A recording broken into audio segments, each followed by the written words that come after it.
irmãos? É um prazer estar aqui na igreja de Richmond.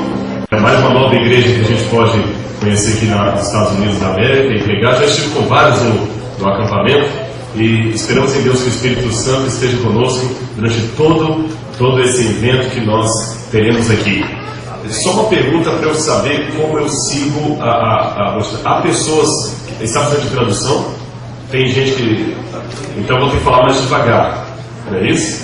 Então, porque às vezes eu falo meio corrido e o tradutor passa um aperto. Um dia no céu não temos mais esses problemas, na terra teremos. Eu contei para os jovens lá uma história que uma vez um ratinho estava correndo de um gato. E o rato corria do gato e corria e corria e corria, e o gato miau, miau, miau, correndo atrás do rato. E o rato entrou dentro de um buraquinho e ficou lá dentro, coração palpitante, e o gato miando lá fora. De repente, silêncio. E o ratinho colocou a orelha assim e ouviu uns latidos. Não, em inglês é buf, buf. O cachorro em inglês late assim. Buf, buf. O ratinho colocou o ouvido de novo, ouviu mais alguns latidos e pensou: tem um cachorrão aí fora. Se tem cachorro, o gato foi embora. Esperou mais um pouquinho, novos latidos. Aí saiu feliz, faceiro. Traduz faceiro. Saiu contente. Só que quando ele saiu, veio o gato com a pata, ele pegou e já veio levando até a sua boca. E ele: espera, não estou entendendo nada. Eu acabei de ouvir um cachorro latindo agora. E o gato disse: meu amigo, nesse universo competitivo, quem não fala 2 idiomas está perdido. Mas no céu nós não vamos ter esse problema de ter que falar 2 idiomas. No céu nós vamos falar apenas a língua do céu. E lá vai ser muito legal. Agora existe um idioma universal que não é medido por palavras. É foto ou está filmando? Então deixa eu ficar mais bonito. Quer ser foto, ele não sabe. É o idioma do amor. E eu espero em Deus que o amor realmente esteja presente em nosso coração durante toda essa semana, e que você sinta o Espírito de Deus aqui. Amém? Amém. Bom, hoje à tarde, qual o horário, pastor? Não prestei atenção? Às 18h30, 6h30 p.m., tá bom? Nós vamos estar aqui, eu vou falar com vocês um pouco sobre a arqueologia e a constelação de Órion. O que tem a arqueologia a ver com a constelação de Órion? Vem à tarde, tá bom? Antes eu não respondo nada. E a partir de hoje nós vamos começar a ver o livro de Daniel. Só que eu sei que eu estou numa igreja cujo pastor é um especialista em profecias de Daniel e Apocalipse. Então eu não vou ousar aqui querer ensinar a profecia, ainda mais que eu sou um especialista aqui. Nós vamos falar do livro de Daniel dentro de 2 óticas. Da arqueologia, tá certo? Confirmando as histórias do livro de Daniel, e das lições práticas que podemos tomar do livro de Daniel para a nossa vida diária. Então vamos começar hoje sobre Daniel enfrentando a corte do rei da Babilônia. Pode colocar, por gentileza, o slide? Abra sua Bíblia em Daniel, capítulo 1, versículo 1 em diante. Daniel, capítulo 1, versículo 1 em diante. Vamos orar antes de lermos a palavra de Deus, sentindo calmamente a presença de Deus e dos anjos, fechando os nossos olhos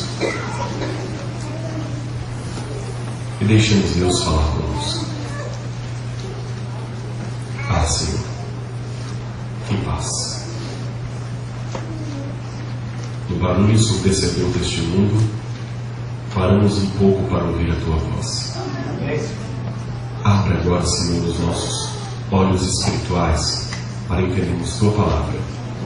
Que o Teu santo poder esteja conosco. Seja Tu, Senhor, louvado pela nossa reverência. Em nome de Jesus. Amém. Daniel capítulo 1, versículo 1 em diante. Na minha tradução diz assim: no 3º ano do reinado de Jeoaquim, rei de Judá, veio Nabucodonosor, rei da Babilônia, a Jerusalém e a sitiou. O Senhor lhe entregou nas mãos a Jeoaquim, rei de Judá, e alguns dos utensílios da casa de Deus. A estes levou-os para a terra de Simear, para a casa do seu Deus, e os pôs na casa do tesouro do seu Deus. Então vamos ver como começou a história de Daniel. Que contexto é esse? Pode ir passando? Ali você tem um mapa atual de onde tudo aconteceu. Hoje, aonde seria a Babilônia, é o Iraque. Aqui seria a região da Babilônia. Israel está justamente onde hoje também está Israel. Aqui ficava Jerusalém. Então você note que, não sei se vai pôr o contato aqui. Eu acho que está com um certo contato. Se eu mostrei que o Iraque seria onde ficaria a Babilônia, Israel está aqui no meio e aqui embaixo está o Egito. Decore essas três localidades: Egito, Israel, Babilônia. Hoje Iraque, Israel e Egito.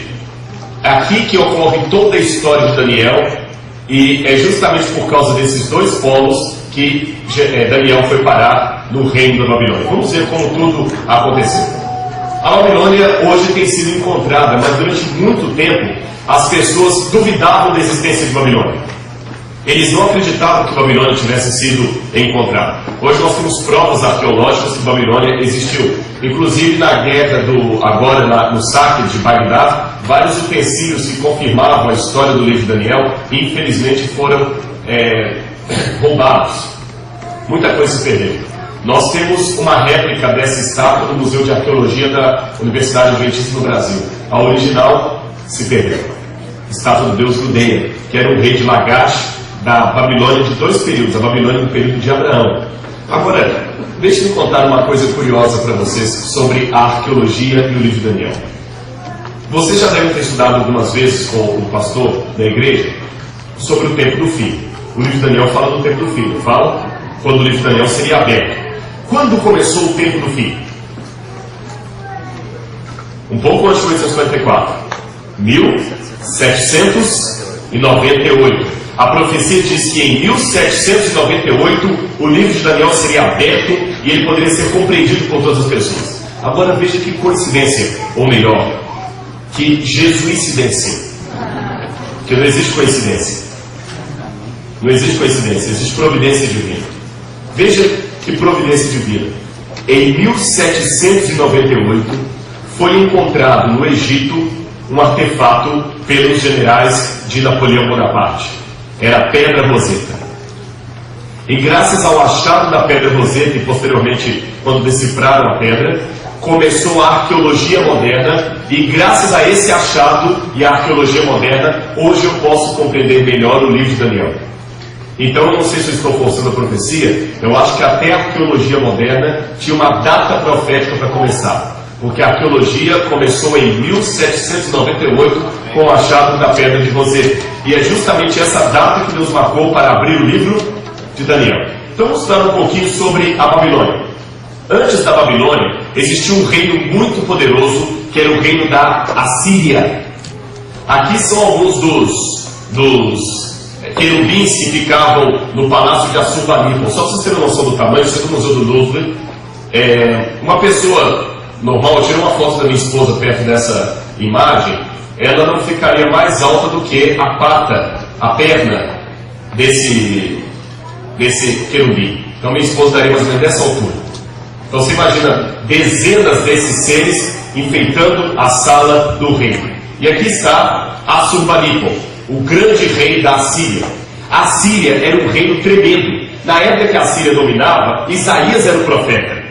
Por isso vocês estudaram na lição do trimestre passado sobre Isaías. Agora vejam como eles eram maus. E os babilônios que chegaram depois herdaram essa maldade.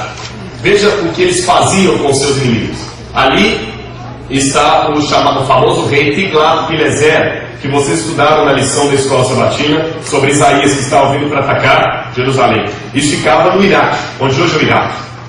Olha as maldades que eles faziam. Ali está o rei que acabou de ser conquistado pelos assírios, os antecessores dos babilônios. Está vendo esse rei prostrado aqui? Sabe o que ia acontecer com ele? Quando eles dominavam o reino, eles traziam o rei perante os seus súditos e falavam assim: você quer continuar vivendo? Essa pergunta implicava mais em tornar você um mártir. Porque se você não aceitasse, o rei ia matar os seus familiares na sua frente, da maneira mais cruel que você pode imaginar.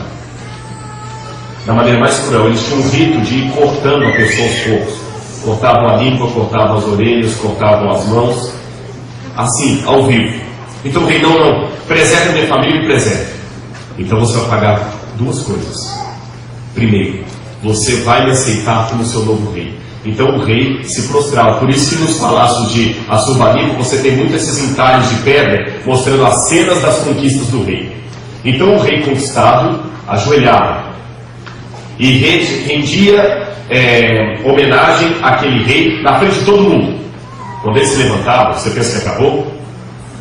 Ainda tinha um segundo preço a ser pago, para que o reino dele fosse preservado e a família também. O rei vazava os olhos do condenado na vista de todo mundo. Ele perdia os seus 2 olhos. Então surgiu naquela época um ditado que até hoje existe em português, não sei se em inglês tem esse ditado: quando uma coisa é muito cara, me custou os olhos da cara. Já ouviram essa expressão? Vem desde a Síria. Então quando algo é muito caro, fala assim, isso me custou os olhos. Em espanhol eu creio que tem essa expressão, não é isso? Los ojos. Então custou caro os olhos da face. Por quê? Porque você pagou algo muito caro. Naquela época ele pagava com os próprios olhos. Vamos ver mais algumas das atrocidades que eles faziam. Lá está o rei Assurbanipal nas suas conquistas. Toda a história é contada aqui em cima, escrita com uniforme. E os babilônios herdaram toda essa cultura, eles vieram depois. Aqui você tem a tomada de Nínive, na época de Isaías. Eu vou mostrar mais de perto algumas partes desse entalhe para você ver as atrocidades que eles faziam. Aqui você consegue ver um soldado cortando a cabeça de uma pessoa. E aqui, pena que está um pouco claro na igreja, vocês podem apagar pelo menos a luz daqui da frente, que é uma mãe, para ficar mais fácil. Atrapalha a filmagem alguma coisa se apagar? Atrapalha? Então eu acho que teria que deixar. Aqui tem pessoas que são colocadas em paus, enfincados como se fossem carne, churrasco no espeto. Mostra a próxima. Aqui está o detalhe do soldado cortando a cabeça do outro, conseguem ver? No entalhe aqui, um soldado cortando a cabeça do outro. Eles tinham coisas terríveis, invadindo várias pessoas sendo cortadas ao meio, um sem cabeça. Essa era a crueldade daquele povo. O rei Tiglat-Pileser das suas conquistas, um urubu, como se fosse um corvo, uma ave de rapina, levando as tripas das pessoas mortas, e eles gostavam de enfeitar os palácios com essas cenas de horror. Os cantores que eram colocados aqui, eles tinham que cantar para abafar o grito daqueles que estavam sendo torturados. Então o rei pegava as próprias pessoas que foram condenadas e mandava cantar e tocar para abafar os gritos daqueles que foram condenados. Prática que se repetiu na Idade Média durante a Inquisição. Continuando. Então as várias conquistas, pode passar mais. E foi este reino que foi dominado por Nabucodonosor com a vinda da Babilônia, e ele herdou toda essa crueldade dos assírios. E um dia, nessa proporção, ele também, pode passar o próximo, levou cativo Daniel com seus companheiros para o reino da Babilônia. Agora, por que Babilônia atacou Jerusalém? Vamos voltar ao mapa. Esse é o mapa da época. Qual país que fica mesmo aqui hoje? Iraque. O rei Nabucodonosor estava para invadir o Egito. O Egito, quando Nabucodonosor conquistou a Síria, o Egito ofereceu resistência. Então Nabucodonosor queria atacar o Egito. Só que o que estava no meio do caminho? Jerusalém. Você conhece aquele provérbio? Eu não sei se é a pedra que bate na água ou é a água que bate na pedra, falando do alto mar. Mas quem leva o prejuízo sempre é o Siri. Jerusalém estava nessa situação. Estava no meio, é aquele negócio, o seu dedão é a distância mais curta entre a terra e o chão. Jerusalém estava nessa situação de intermédio. Nabucodonosor vinha com toda a sua força para atacar o Egito e Jerusalém no meio. E o rei se sentiu como um sanduíche pressionado. Isso já vem de longa data, desde a época de Isaías também, assim, na época de Daniel não foi diferente. O rei Joaquim tinha de um lado o Egito pressionando. Faça aliança conosco, senão nós vamos entrar em Jerusalém, vamos acabar com Jerusalém. Por outro lado, Nabucodonosor falando, não faça aliança com eles, senão eu vou chegar e vou destruir vocês. O rei Joaquim, naquela situação de morre devorado, ou morre parado mesmo, acabou resolvendo aliar-se ao rei do Egito. Não deu novo. Nabucodonosor veio com tudo. Agora deixa eu interromper um pouquinho essa história para dizer algo para vocês. Olha como são os céticos. Existe um livro lançado há pouco tempo aqui nos Estados Unidos, ele começou em Israel, foi lançado na França e agora no Brasil, de Silverman e Finkelstein. São dois arqueólogos israelenses que estão querendo desmentir a Bíblia. Eu não sei se vocês já viram esse livro aqui. Eles dizem, a Bíblia Desenterrada é o título dele. Eles dizem que a Bíblia não tem razão, porque muitas das histórias da Bíblia não têm confirmação na arqueologia. Pessoal, primeiro é uma coisa ridícula você dizer isso, eu vou explicar por quê. Se eu amanhã disser aqui, ou pedir o pastor fazer um anúncio, gente, o pastor Rodrigo perdeu uma caneta Montblanc aqui na igreja. Se todo mundo olhar e não encontrar a caneta Montblanc, isso não significa necessariamente que eu seja mentiroso. Eu tenho várias explicações racionais para isso. Eu posso ter perdido a caneta em outro lugar. De repente, a caneta pode estar no lugar, todo mundo procurou e não viu. Alguém pode ter achado a caneta, colocado no bolso e levado embora. O fato de nós não encontrarmos uma pista arqueológica para cada coisa que a Bíblia diz, não significa que a Bíblia seja mentirosa. Significa apenas que ainda não achamos. 80% dos achados arqueológicos ainda estão debaixo da terra, ou foram roubados por algum ladrão de sepulturas, ou estão em alguma coleção particular. E Satanás trabalha de tal maneira que ele coloca justamente aquela região do Oriente Médio em guerra. Para mim, a guerra do Oriente Médio é uma estratégia satânica para impedir que novos achados possam confirmar a história da palavra de Deus. Porém, eu vou contar de Babilônia o que era no passado. Hoje eles falam que Abraão não existiu, porque não tem prova da existência de Abraão, que não temos prova da existência de Salomão. Na época, eles duvidavam da existência de Nabucodonosor e até da própria cidade de Babilônia. Esse é o rio Eufrates que passava no meio da cidade.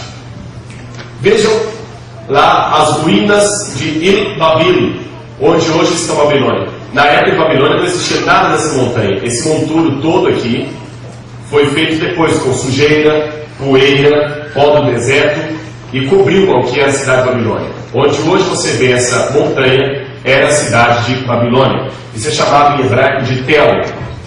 Tel é quando uma montanha vai se formando artificialmente, vai cobrindo uma cidade antiga.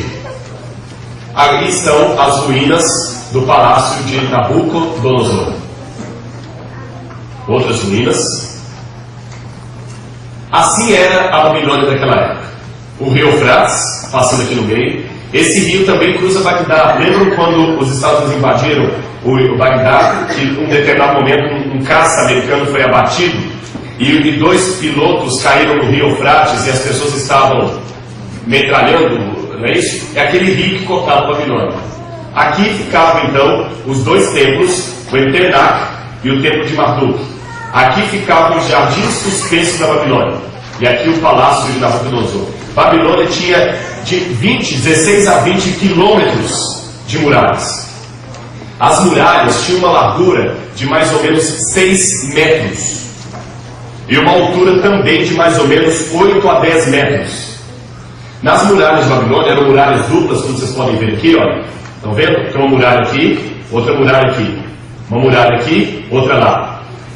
Duas carroças, duas carruagens podiam passar e dar a volta de tão grande que eram as muralhas de Babilônia. Era uma fortaleza impenetrável. Ninguém podia invadir Babilônia.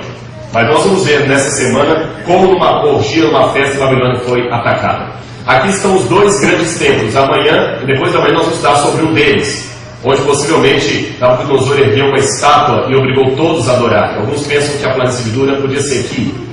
Era um templo em homenagem a Marduk e outro chamado Entemenak.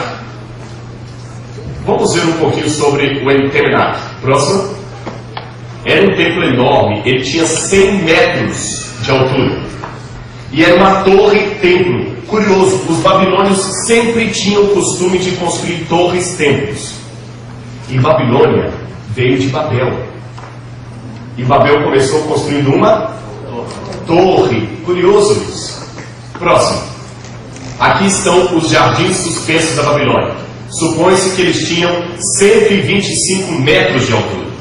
Os jardins, na verdade, eram como se fossem escadarias, e aqui Nabucodonosor mandou plantar árvores de todo tipo. Havia árvores de 30 metros de altura, segundo descreveram. Árvores que 8 homens não conseguiriam abraçar. No Museu de História Natural de Nova York, há uma árvore cortada ali, quando vocês tiverem oportunidade de visitar, que você vê realmente que é uma árvore que você precisaria pelo menos umas 15 pessoas para abraçar o tronco dela. É um pedaço do tronco cortado. Nos jardins suspensos havia muitas árvores dessas, é uma das maravilhas do mundo. Chamam jardins suspensos porque eram degraus. E o rio Eufrates passava aqui, no meio do deserto. Curioso isso. Mas, será que existiu o reino da Babilônia? Muitos duvidam que esse reino havia existido. No passado duvidaram não só da existência de Nabucodonosor, mas da própria Babilônia. Próximo. Por que eles duvidavam? Olha a crítica. Até por volta de 1800, os que não aceitavam a Bíblia diziam assim: eu não acredito na Bíblia. E eles lançavam um desafio para os cristãos. Vocês não falam da grande cidade de Babilônia? Onde é que ele está? E de fato, não havia nenhuma prova arqueológica da existência de Babilônia. Até 1709, 1780 por aí, mais ou menos nessa época. Não havia. Não havia nenhuma prova arqueológica. E os críticos falavam, a prova maior, Voltaire foi um dos que citaram isso, que o livro de Daniel é uma novela e que não existiu, onde é que alguém pode ter enterrado uma cidade tão grande como Babilônia? Uma cidade não desaparece, eles diziam. Você tem que ter evidências dessa cidade. Se a Bíblia descreve uma cidade tão grande como Babilônia e ela simplesmente não está em lugar nenhum, é que essa cidade não existiu. De novo, o mesmo argumento usado por Wittgenstein. Ora, se a Arca dos 10 Mandamentos existe, onde é que ela está? Lembra que eu falei da caneta? O fato de eu perder e me encontrar não significa que eu sou mentiroso. Sabe onde é que está a Babilônia? Debaixo das montanhas de areia e pó do Iraque. Até que em 1799, um ano depois de começar o tempo do fim, começaram as escavações e descobriram que aquele grande montanha de terra era ruínas da Babilônia. Uma coisa curiosa, uma vez eu participei de uma escavação arqueológica na Espanha. E quando nós chegamos para escavar, nós íamos trabalhar na cidade de Clunia, uma cidade que ficava no alto de uma montanha, uma cidade romana. O chefe da expedição falou o seguinte, uma coisa curiosa, há uma vila no pé da montanha. Estão vendo essas casas? E nas casas havia mármore branco. É mármore romano de 2000 anos. O pessoal subia até o alto da montanha, achavam aquele mármore, aquele pedaço de capitéis, achavam bonito, quebravam aquilo, levavam, colocavam na casa deles. E construíam casas com o resto de coisas de Roma.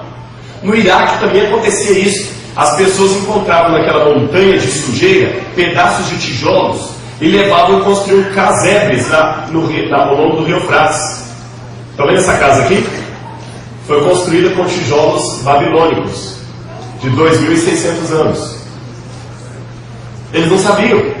Até que os arqueólogos, essas fotos são de 1800 e pouco, quando os trabalhos estavam no começo ainda. Começaram a cavar as valas e começaram a achar que aquilo ali era a ruína do que foi a grande Babilônia. Olha o exemplo de uma foto da época. Aqui você tem uma montanha de terra, onde era a cidade de Ur, que eles diziam também que não existia. Estão vendo aqui a ponta como se fosse um caixote aparecendo? Vamos limpar mais essa montanha de terra, olha o que descobriram. Ela formava uma grande pirâmide, como o templo de Entemenac. Estão vendo esses pontinhos aqui? Estão vendo? São os trabalhadores limpando toda aquela estrutura de terra. Quando limparam tudo, descobriram isso aqui. Então, a palavra de Deus foi confirmada pela parte da arqueologia. Existia sim o reino da Babilônia. No monturo de terra eles encontraram várias estatuetas dos deuses adorados lá, como a deusa Shparu. Outro zigurat, outra torre, templo, mas essa, pela erosão do tempo, está completamente destruída. A única coisa que sobrou dela foi essa parede de tijolos aqui. Quando foram escavando mais, os palácios de Nabucodonosor, de Assurbanipal, que havia antecedido, começaram a vir à tona. Estão vendo os querubins sendo escavados? Todos debaixo da terra. Imagina quando Daniel viu isso tudo, ao vivo e a cores. Tudo colorido, quando ele entrou nos palácios do rei, viu essas imagens, essas estátuas enormes ali. Outra vala das escavações de Babilônia. Agora, engraçado, eu aprendi uma coisa com esse professor. A ignorância é atrevida. Não, é mesmo. Um dia eu estava em Arthur Nogueira, num certo mercado, Suzy. Eu não vou falar onde, porque você conhece, daqui a pouco você até pede outra pessoa para orar, mas não é gente da igreja. E eu queria comprar queijo, mussarela. E vai ser difícil traduzir isso para o inglês, mas tem que dar uma adaptada aí. E eu pedi 200 gramas de queijo. A menina do balcão fez assim: como é que é?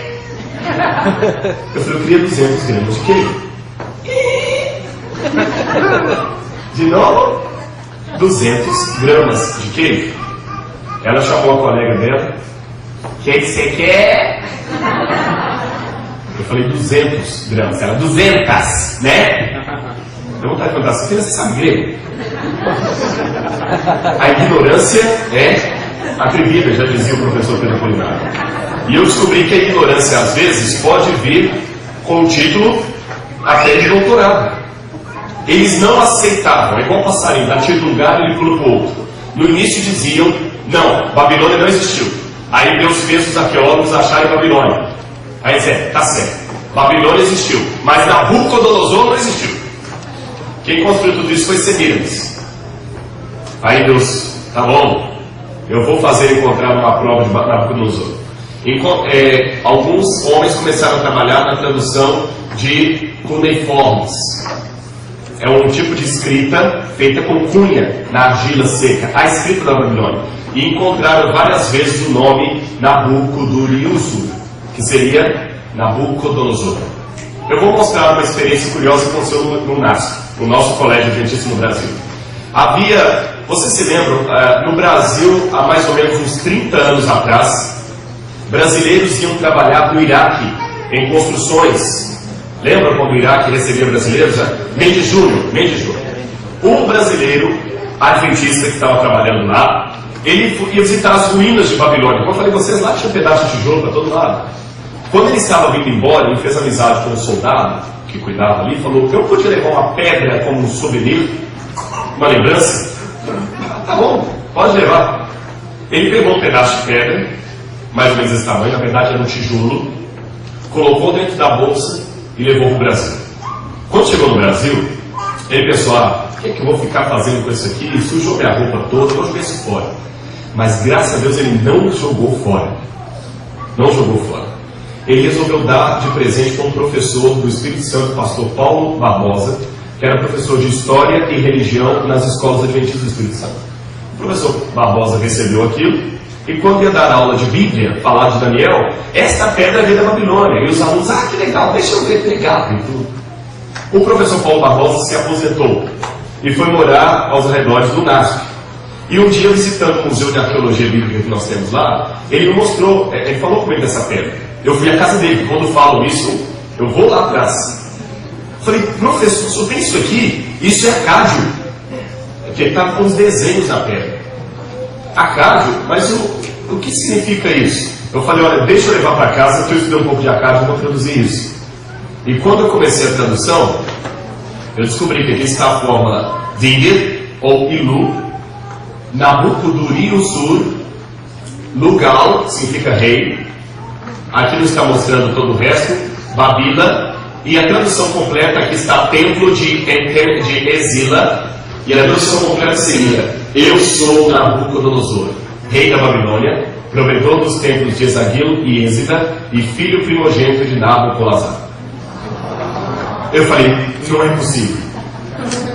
Aí a minha esposa viu quando eu terminei, ela falou assim: mas primeiro tira a prova dos 9. Eu peguei a tradução que eu fiz com a foto, mandei para várias universidades, como a Johns Hopkins, daqui, a Universidade de Sorbonne, na França, Louvain, na Bélgica, a Andrews, várias universidades que tinham pessoas que estudavam com línguas acádicas, e todos eles responderam confirmando a tradução da pedra, do tijolo, e a veracidade dele. E hoje nós temos lá no nosso colégio uma prova arqueológica da existência de Nabucodonosor. Outros tijolos com o nome de Nabucodonosor já foram encontrados.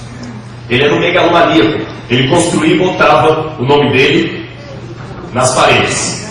E uma dessas provas está no nosso museu lá do Brasil. Bom, vamos voltar agora, mas o pessoal não aceita, viu? É interessante, eu falei com vocês que eles duvidavam da existência de Babilônia. Deus provou que Babilônia existiu, eles começaram a duvidar da existência de Nabucodonosor. Deus provou que Nabucodonosor existiu, aí eles duvidaram da existência de Belsazar. Aí quando for, acho que na terça ou quarta-feira, se eu não me engano, vamos estudar sobre Belsazar, vou mostrar como é que provaram a existência de Belsazar, tá bom? Bom, Nabucodonosor então, lembra que eu falei com vocês, ele estava em guerra com qual país? Egito. E quem era o queijo no meio do sanduíche ali? Jerusalém.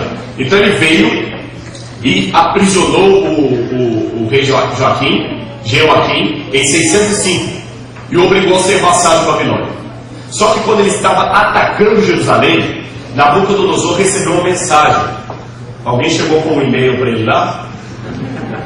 Falou assim: Nabucodonosor, Nabopolazar, o seu pai, aquele cujo nome aparecia na pedra que nós temos lá no colégio, Nabopolazar, seu pai, morreu. Você tem que voltar para receber o trono. Ele recebeu essa notícia em 15 de agosto. Então Nabucodonosor juntou as suas tropas e voltou para a Babilônia. E não chegou a destruir Jerusalém, mas ele levou para a Babilônia alguns jovens como troféu de guerra. Mas em 597 o rei Joaquim morreu, o filho dele Joaquim assumiu o trono. Ele assumiu o trono e se aliou ao Egito contra a Babilônia. Aí Nabucodonosor veio com muita fúria e de novo prendeu o rei Joaquim, mas não destruiu ainda a cidade. Foi nessa época que existiu o profeta Ezequiel. Então Isaías estaria antes de tudo isso, na época dos assírios. Depois vem Daniel. Na segunda vez que Nabucodonosor vem em Babilônia, já é Joaquim, o filho que estava no comando. Ele prende o rei, leva o rei para o exílio. E numa terceira vez que ele vem, na época de Zedequias, que ele destrói o templo. Agora, olha que interessante. Nós temos aqui um achado arqueológico que confirma aquela segunda investida de Nabucodonosor. Aqui está falando das provisões da ração para o rei Joaquim, rei de Judá, que estava preso em Babilônia, como a Bíblia apresenta. Tudo bem, já temos o contexto, vamos então ao livro de Daniel. Foi aqui que Daniel então foi levado cativo para a Babilônia. Agora tem uma coisa curiosa. Daniel deveria ter no máximo 16 ou 18 anos de idade. A expressão hebraica para se referir aos jovens é a expressão que não é alguém superior a 18 anos. Daniel deveria ter entre os seus 15, 16 a 18 anos no máximo. E os que eram cativos tinham que andar a pé. Eles não podiam, pela tradição da época, montar a cavalo. Sabe qual a distância de Jerusalém a Babilônia? Mais ou menos 1000 quilômetros. 1000 quilômetros da... Qual é o estado aqui de Richmond? Maryland? Virgínia. Da Virgínia com 1000 quilômetros descendo, eu vou até onde? Até a Flórida? Até Geórgia. A Flórida está um pouco mais perto ou um pouco mais longe? Um pouco mais longe? Olha, mas eu tenho uma dica para o pessoal do coral. Vocês podem economizar uma parte da passagem na terra lá. E só pega dali para diante. Viu? Daniel andou tudo isso a pé. E pior, além de andar a pé, assim que os prisioneiros andavam, estão vendo aqui? Prisioneiros tomados, levados amarrados a pé, com o soldado na frente. Além de caminhar 1000 quilômetros, há uma coisa interessante. Quando chegava no local onde ele ia trabalhar e estudar, o rei tinha uma costume muito interessante herdada dos assírios. Pasmem o que eu vou dizer para vocês. Para que um jovem que foi cativo não tivesse descendência, eles castravam os jovens. Para dois motivos. Primeiro, para que ele não tivesse descendência. E segundo, acreditava-se que se ele fosse castrado, os seus pensamentos seriam inteiramente para o estudo. Ele não ia pensar em outras coisas de jovem. Compreende o que eu quero dizer? Estou usando eufemismos. Então, há uma possibilidade histórica, eu não posso afirmar isso diretamente, porque eu não tenho um texto do professor da Bíblia que indique isso, é uma possibilidade histórica de que Daniel também tenha sofrido mutilação. Tanto é que quem foi cuidar dos jovens era o chefe dos eunucos. Eunuco cuida, já quero saber, de mulher. Por que ele foi cuidar dos jovens? Porque justamente o chefe dos eunucos foi cuidar dele. Porque eles eram também eunucos. Então imagine, Deus salvou Daniel da cova dos leões. Mas por que Deus não salvou dessa situação tão humilhante? Deixa eu explicar para você uma coisa já de antemão, para você entender nessa manhã e no início dessa semana de oração. Entenda a dinâmica do grande conflito. Se nós sofrermos demais, nós não suportamos. Mas se nós sofrermos de medos, nós não entendemos a essência do pecado e a guerra espiritual na qual nós estamos. Por isso que Deus às vezes livra, às vezes Ele não livra. Por isso que às vezes Deus responde a sua oração, você fala, puxa, como Deus foi bom, e às vezes Ele não responde. Parece que o céu fechou para balanço, e só faltam as nuvens se chocarem e alguém dizer lá de cima, eu não vou com a sua cara. Por quê? Porque senão nós não vamos desejar a volta de Jesus. Ele livrou dos leões, mas não livrou aqui. Ele livrou os companheiros de Daniel da fornalha ardente, mas não livrou aqui. E o que é pior, muitos judeus, pode passar, cederam. Daniel viu muitos judeus cederem. Então hoje, de novo, o meu desafio é o seguinte: você é um jovem em Babilônia. O mundo hoje é Babilônia. O mundo hoje é complicado, o mundo é confuso. Hoje o besteirol toma conta, o ridículo se apresenta. O mundo hoje está querendo dominar a sua mente. O mundo é Babilônia. A minha pergunta é: você é Daniel? Eu não sou preocupado se o mundo é Babilônia. A minha pergunta é: você é Daniel? Por que Daniel não comeu das comidas do rei? Curioso. Agora eu vou surpreender você com uma coisa. Muita gente pensa que Daniel não comeu das comidas do rei apenas porque o rei oferecia porco, coisas proibidas no Levítico. Não! No Oriente Médio o porco já não era muito consumido mesmo pelos povos de Babilônia. Nem toda a comida que ele ofereceu era porco. Daniel podia comer outra coisa que não fosse porco. O problema é que as comidas eram sacrificadas a ídolo. Algo que Paulo na frente falou. Eu particularmente não vejo problema. Só que eu não vou comer para não causar escândalo. Curioso, Daniel não comeu a comida porque ela era sacrificada a ídolo. Então eu vou dar uma dica para você. Se você tem dúvida, tem gente que às vezes pergunta, pastor, mas e com relação às posições da igreja? Ou sobre música, sobre cinema, sobre roupa, sobre qualquer coisa? Mas eu acho que não tem problema. Paulo também achava que não tinha. Mas na dúvida, não ultrapasse. E Deus abençoou Daniel. Ele podia talvez ter cedido. Não é nada de pouco, não é nada, mas só ter sido sacrificado a ele, eu não vou comer. E Deus abençoou Daniel de maneira que ele estava nos seus companheiros, depois que foram provados, 10 vezes mais inteligentes que todos os outros da corte. Então, o que é um desafio que eu faço para você? Em primeiro lugar, seja como Daniel, questione as regras do mundo. Daniel perguntou, por que eu sou obrigado a comer a comida do rei? E talvez o chefe dos eunucos falou, Daniel, é simples, é porque o rei quer. E se o rei quer, você tem que comer. Hoje o mundo está fazendo a mesma coisa com você. Eu disse lá no acampamento, aquele retiro que muitos não estavam lá, eu não sei como são as propagandas aqui nos Estados Unidos, mas no Brasil, eu presumo que não seja diferente. 90% dos comerciais de TV são ordens. Compre, beba, faça, vista, assista agora, não perca, a seguir, tela quente, oferecimento, isto, invista no banco tal, use Rider, beba Coca-Cola. É assim, não é?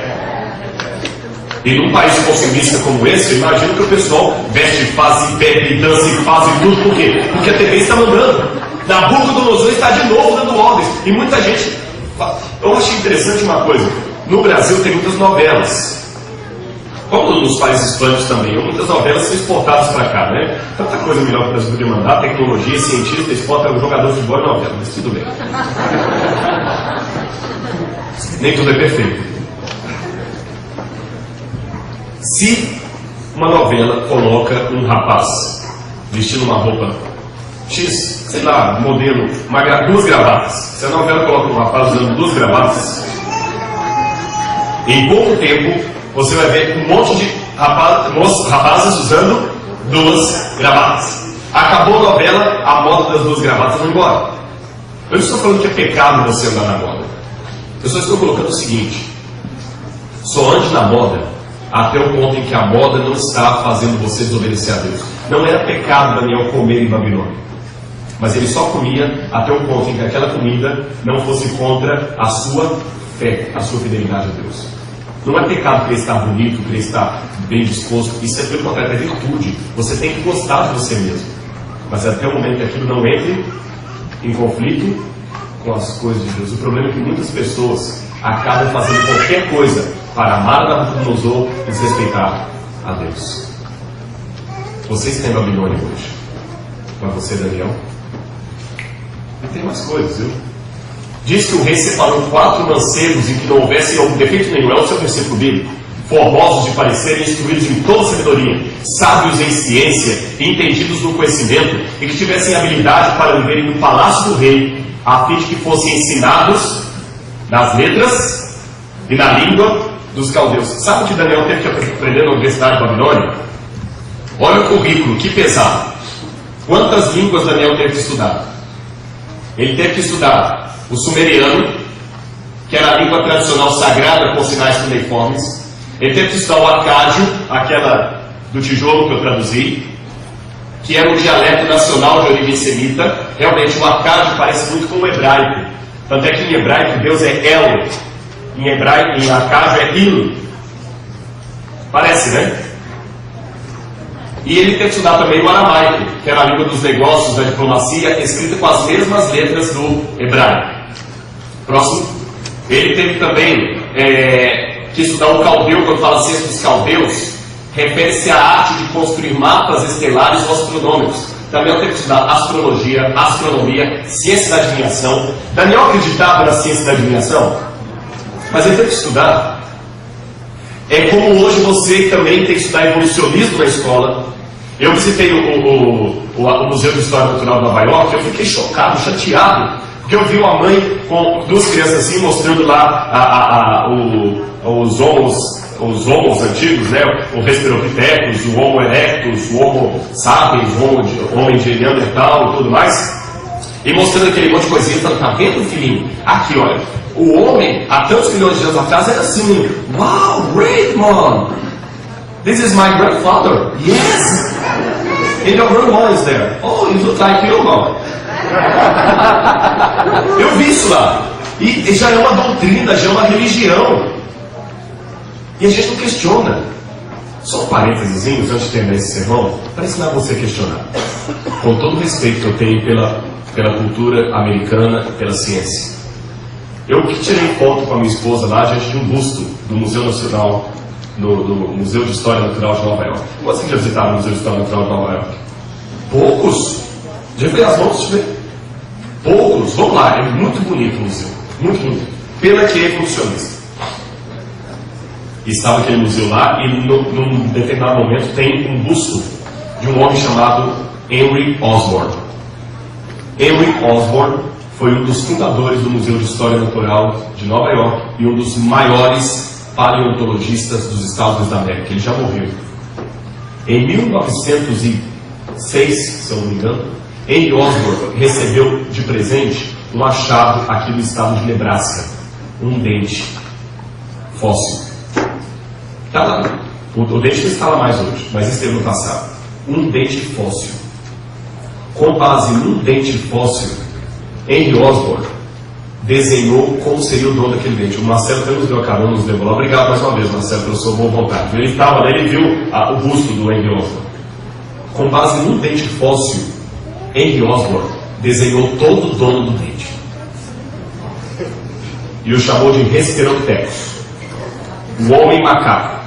O símio, o elo perdido entre o homem e os macacos. Curioso, eles riem que Deus criou a Eva de uma costela, mas ele fez muito mais, ele criou um homem inteiro de um dente. E esse dente fóssil, avaliado em 10 milhões de dólares, foi exposto no Museu de História Natural de Nova York. E a foto do Respiropithecus foi colocada lá. E trabalhos científicos foram feitos em cima dele. E as pessoas iam visitar o dente do homem do elo perdido. Até que um estudante de zoologia descobriu posteriormente que o dente, avaliado em 10 milhões de dólares, era o dente de um porco. Entende por que a Bíblia ensina você a questionar? Seja Daniel, estude a ciência da adivinhação, entre aspas. Entende a comparação que eu estou falando, né? Não estou falando para você estudar uma vareda, não. Estou falando da comparação. Estude o que a faculdade tem que ensinar, mas e saiba que sempre há algo mais, algo além. Tenha coragem de questionar. Daniel também estudou geometria, engenharia civil, medidas de valores, numerologia. Ele era um servo de Deus, ele tirou as melhores notas, porque ele se destacou na Universidade de Babilônia. Então, pelo seu testemunho, você pode ser um grande servo de Deus hoje, nessa Babilônia maluca que nós estamos. Amém? Hoje, infelizmente, os grandes cientistas são ateus ou evolucionistas. O grande dinheiro é desviado para pesquisas nessa área. Mas se você for um servo de Deus, Deus pode usar você como usou Daniel em Babilônia. Aqui está o resto arqueológico dos cadernos de geometria que eles estudavam na Babilônia. Daniel escreveu cadernos assim. Deixa eu terminar isso aqui dizendo apenas uma coisa. Esse é o desafio do início dessa semana de oração para você. Eu fiquei apaixonado, louvado seja Deus, pela música. Para que Deus nos ajude a escrever a nossa história, como Daniel escreveu. E eu quero dizer uma coisa para você então. Olha para mim e preste atenção nessa parábola e pense nela no resto do dia. Uma vez, numa cidade da Bélgica, essa história é real, isso aconteceu. Havia uma cidade muito pequena, uma town, bem pequena, tão pequena que todo mundo conhecia todo mundo. E eles tinham um costume curioso. De dia, eles saíam bem cedinho da cidade, andavam mais ou menos uns 3 quilômetros, e ali, 3 quilômetros longe da cidade, é onde eles tinham a lavoura deles. 3 a 4 quilômetros. Eles trabalhavam o dia inteiro na lavoura. Quando era tardinha, voltavam os 4 quilômetros, dormiam na cidade. No outro dia de manhã, bem cedinho, acordavam, 4 quilômetros, trabalhavam na lavoura, à tardinha vinham e descansavam. Um dia, mudou-se para aquela cidade um circo, desses círculos que ficam itinerantes, sabe? O circo que fica de cidade a cidade. Um circo mudou dali. E agora as pessoas mudaram um pouco a rotina delas. Antes de dormir, elas iam assistir um espetáculo com os palhaços. E era engraçado ver os palhaços no circo. E elas se divertiam, iam dormir depois de terem visto o espetáculo. Um belo dia, elas estavam trabalhando lá no campo. Quantos quilômetros? 4 quilômetros. E os palhaços estavam se aprontando. Eles se aprontavam com muitas horas de antecedência, que demoravam, porque colocar toda aquela maquiagem, tudo aquilo. E os palhaços estavam se aprontando quando um olhou e falou: você está sentindo o cheiro de queimado? O outro: estou. Eles olharam pela janela do trailer e eles viram lá na frente o mato que estava seco, era verão, de fácil combustão, e estava pegando fogo. O fogo! E o fogo foi pegando, e mato seco vai com uma rapidez. Vamos apagar, não, a gente não dá conta, só nós dois. Vamos avisar o povo. Então vamos aí, começou a tirar a roupa. Não dá tempo disso, corre desse jeito mesmo. E foram os 2 palhaços correndo desesperados para avisar o povo lá no campo que a cidade estava pegando fogo. E quando eles correram, estava todo mundo trabalhando lá na lavoura, e lá os palhaços, e vieram aqueles 2 palhaços correndo na estrada. Corram, corram, corram, a cidade está pegando fogo, a cidade está pegando fogo, e pulando. Dá para imaginar o que as pessoas fizeram? Começaram a rir. E quanto mais os palhaços pulavam e gesticulavam, mais elas riam. Era engraçado. E os palhaços pulavam, ficavam mais desesperados, e mais elas riam. Até que o fogo destruiu toda a cidade, o circo, e a perda foi total. O mestre, quando contava uma parábola, perguntava ao auditório: o que vos parece? Eu vou perguntar também: onde está o problema nessa história? Está com a mensagem ou com os mensageiros? Pois sabe, meu irmão e minha irmã, que toda vez que você prega uma mensagem correta, mas não a vive, você é como um palhaço falando a verdade. o máximo que você consegue tirar das pessoas são gargalhadas. Você fala que Jesus está perto de voltar, mas você não vive como alguém que está esperando Jesus voltar.